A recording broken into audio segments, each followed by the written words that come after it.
2025, Earth was no longer a sanctuary. It was a hunting ground. After decades of secret encounters with alien hunters, known in classified files as predators, Earth's governments had failed to contain the truth. Something had changed. The hunts weren't occasional anymore. They were coordinated. Every continent reported vanishing elite soldiers, mysterious killings in deep jungles, empty towns with no sign of struggle, but streets painted in blood. The truth was brutal. Earth was being farmed for sport, and humanity was losing. That's when Project Nemesis was activated.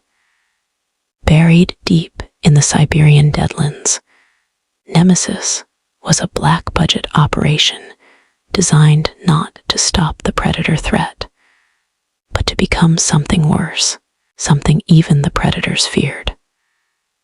Dr. Mara Kalin, a geneticist once imprisoned for illegal xenobiological experiments, was the lead architect. Given a second chance under military supervision, she was handed the DNA of fallen predators, spliced with that of Earth's most lethal apex killers: wolverines, orcas, jaguars, even engineered extinct species. But they needed a human mind to survive the interface. That's where Commander Jace Thorne came in. Ex-Special Forces, decorated war hero, known for surviving an ambush in which his entire unit was wiped out by what he'd sworn were invisible monsters. He'd been silenced, discharged, discarded, until Mara found him. "You want revenge?" she asked him, eyes shadowed by the glow of biotanks. "I want to be the last thing they ever see," Jace replied. The procedure nearly killed him.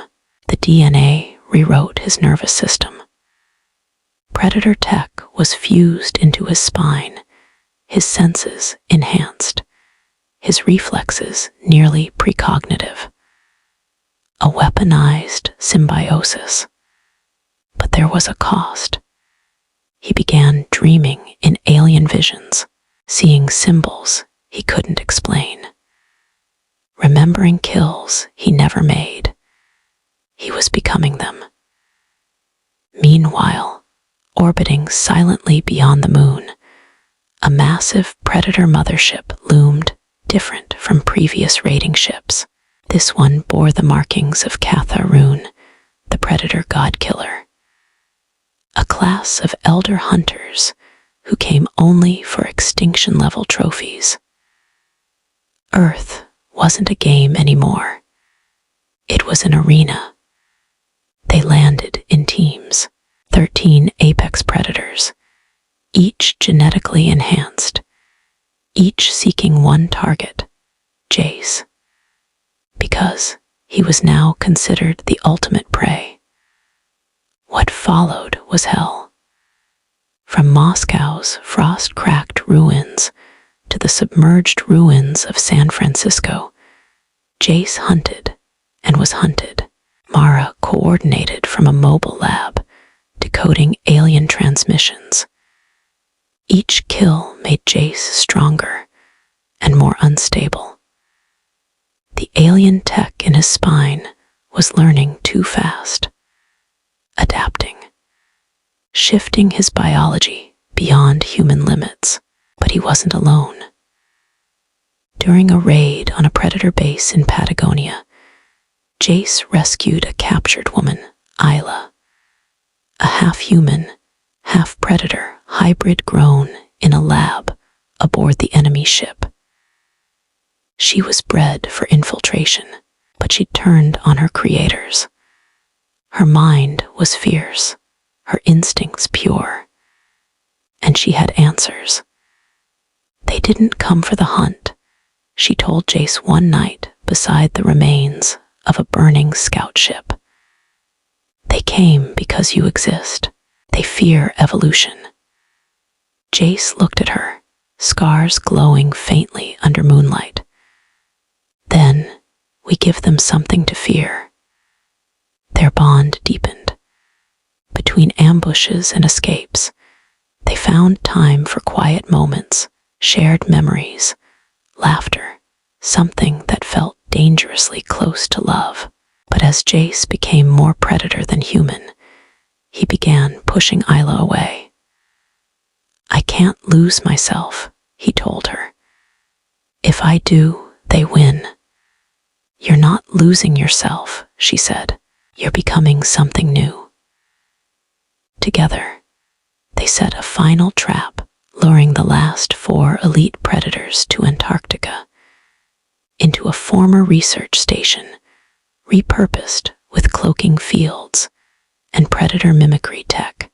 Mara guided them remotely, but her voice cut out halfway through.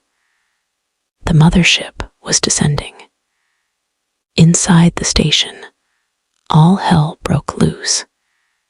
Jace and Isla fought with unmatched fury, alien plasma blades versus bone-forged wrist spears. Blood, both red and green, painted the ice. Jace took damage he shouldn't have survived.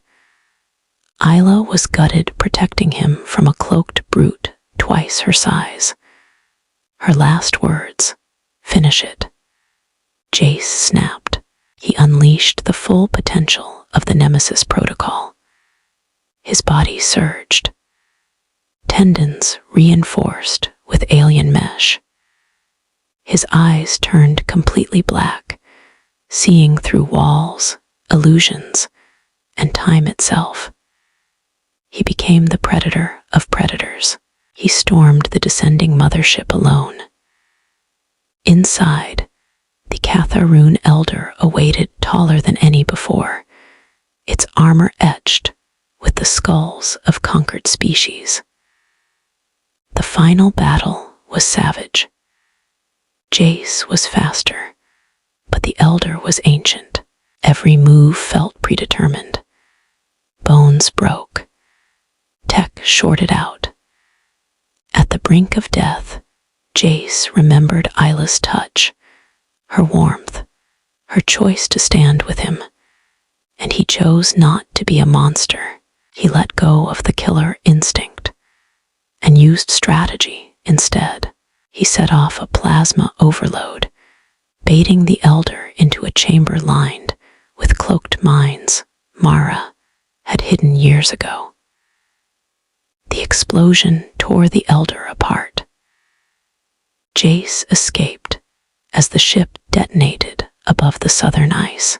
He returned to Mara's lab weeks later, barely alive, changed, not fully human, not fully predator.